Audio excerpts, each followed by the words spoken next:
Welcome, everyone. Today, I want to know what drives you to travel. What are you hoping to experience? For me, it's the thrill.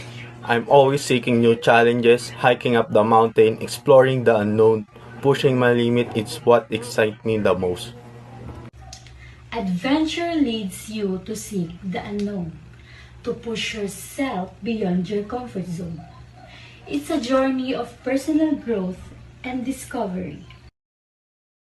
I travel to connect with different cultures.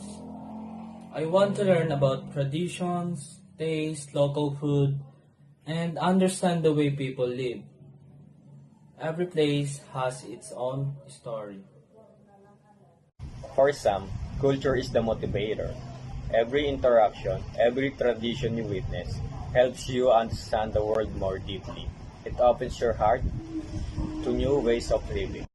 And for me, understanding a new culture makes me appreciate how diverse and beautiful our world really is. And that's the beauty of travel. Whether it's through adventure or cultural exploration, travel shapes us, opens our minds, and changes the way we see the world.